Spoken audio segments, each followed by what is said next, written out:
Hey guys, welcome back to my page, Ashley's Heartfelt Stories.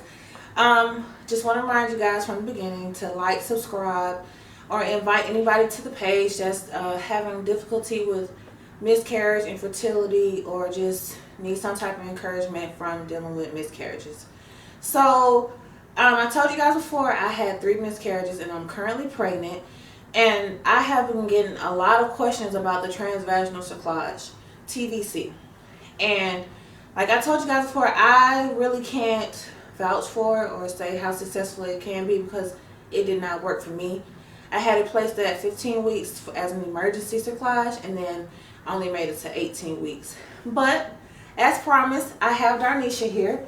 Darnisha has had a successful pregnancy with her transvaginal cerclage, and she now has a almost 1-year-old baby girl.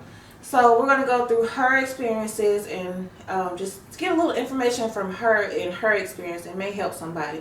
So, Darnisha, you had 3 miscarriages, and just walk us, kind of just, tell us what happened with your...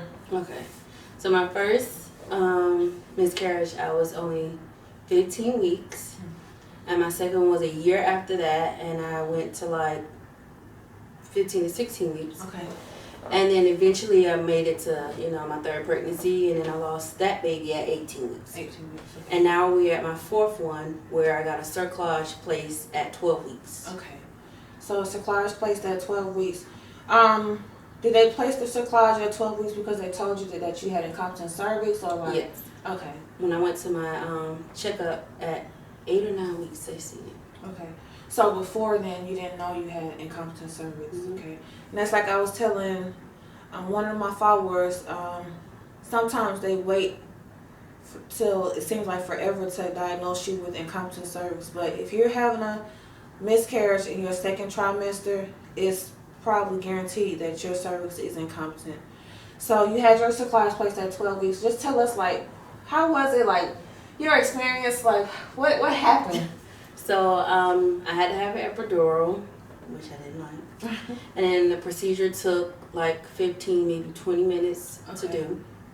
And after the recovery it was okay. I just couldn't go home until the anesthesia wore off of my legs. Okay. So I guess they numbed you enough to make you feel comfortable, Mm-hmm. I guess. Okay. But you still felt like pressure, like somebody down there, but it was good. Okay. So you got it at 12 weeks, and then how long did you go, or did you go to term, or what happened after the 12-week period? No, after that, I went to the hospital because I was having back pains, like very bad pains. Okay. And so that was 23 weeks. They noticed that my cervix started opening up. Okay. And they act like, I was about to give birth right then and there. Mm-hmm. But I didn't, thank God. Right. They just gave me lung shots to help because they knew eventually she wasn't going to make it to full term. They already told me that. Okay. Yeah. So, at least your doctors were paying attention. Yeah. When in my 2nd miscarriage, I had to request to have the ultrasounds done. My doctors were not attentive the way they should have been. So I had to request it every time I went. I even had to make additional appointments just to have the ultrasound done. But at least Darnisha, they were on it. They were checking her to make sure that everything was the way it was supposed to be. So how long after that did you go to before you had Kennedy? I made it 30 weeks, 5 days. 30 weeks, 5 days. Okay. And in between that, were you at home or were you in the hospital after you got your cerclage placed, or what?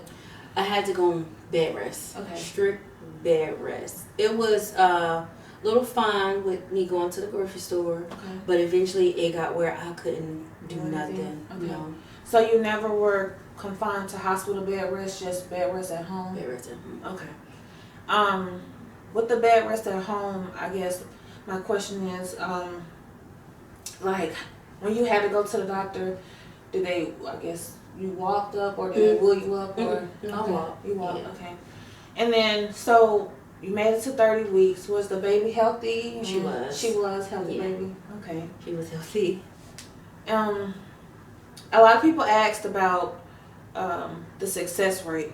I looked it up. It's an 85% success rate to have a baby. They didn't say to term, but just to, bring in life into the world.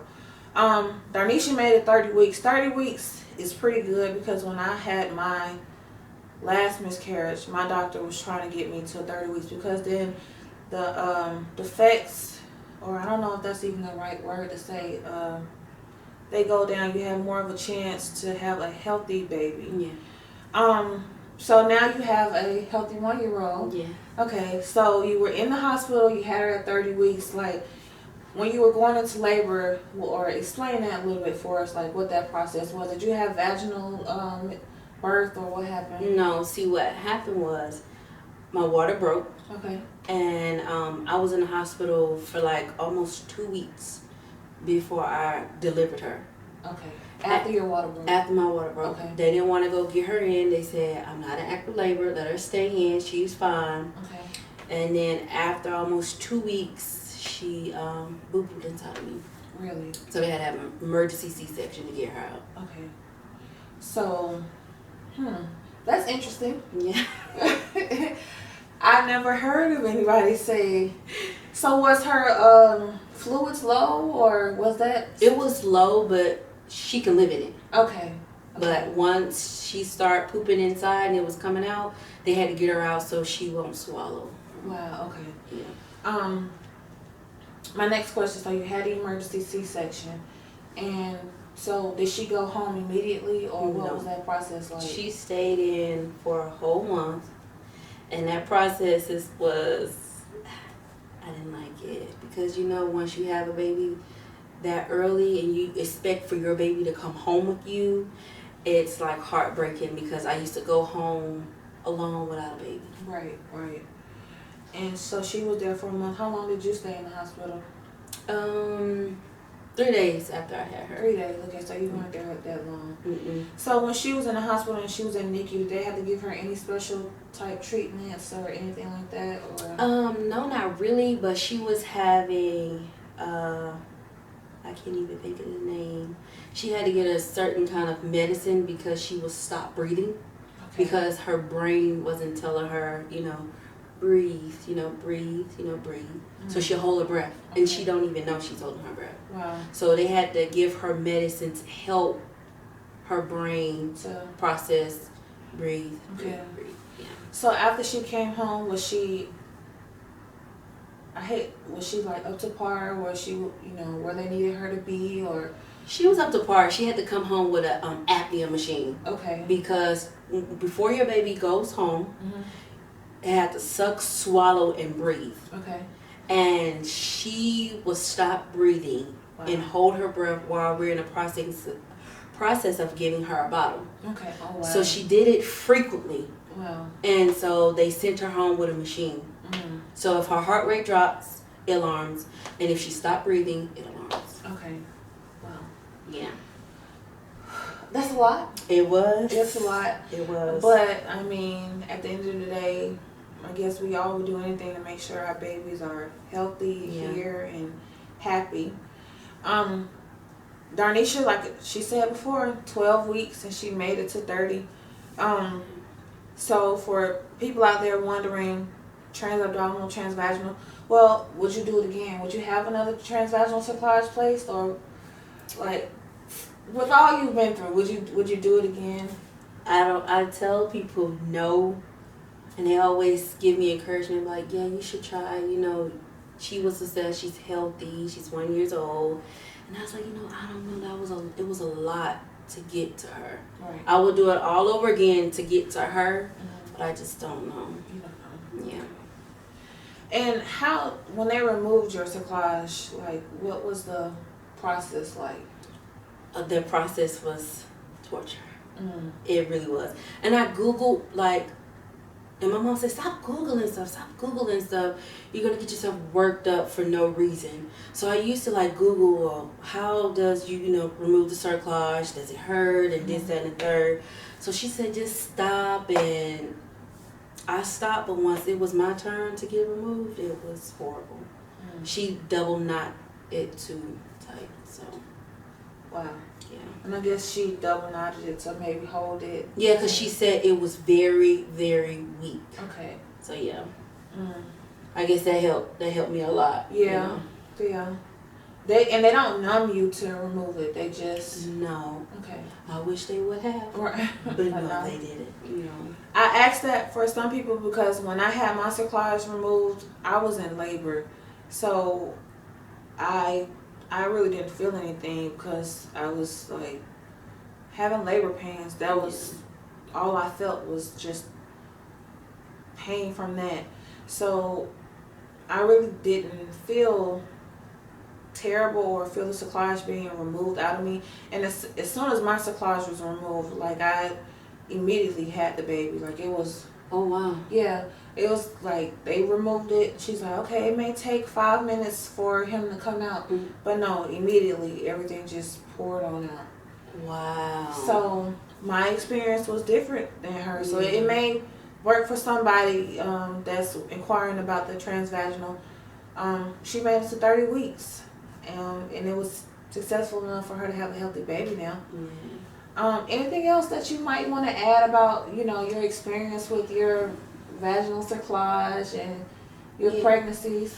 I would just tell anybody, get it, even though the epidural might be a little scary because it was for me, but do it so you can have your baby, your healthy baby, whether it comes full term or 30 weeks how she came. I recommend anybody getting it.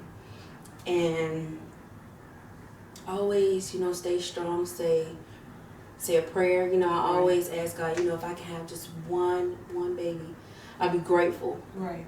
And I have my one baby, and I'm grateful, and I'm in love. And I'm 28 weeks. And I'm excited. Right. And I have my transabdominal cerclage placed, so I just hope out there it can happen. It's a journey. We've all been through different journeys, but we're on the way to babies. And I'm going to post pictures of baby Kennedy so y'all can see how big and healthy she is. She's a gorgeous baby. She is literally about maybe 3 to 4 days away from her birthday. So, please like, subscribe, leave comments below. If you have any questions for me or Darnisha, just let us know. We're here to answer them. I don't have a problem. People I'm sorry for, bothering you, but no, I really don't have a problem answering questions. People reach out to me all the time, and I hope it doesn't stop because I want all of us to have beautiful babies in this world. So if you know anybody that's going through a miscarriage or infertility or has incompetent cervix or whatever it may be, just share the page with them, Ashley's Heartfelt Stories, so they can know where to come to, because Darnisha's story is incompetent cervix. My story is incompetent cervix, but I have a lot of other friends that had miscarriages for other reasons. So, like I said, just share the page. Somebody needs it. And until next time, guys, thank you, Darnisha. You're welcome. Have a good one. Bye.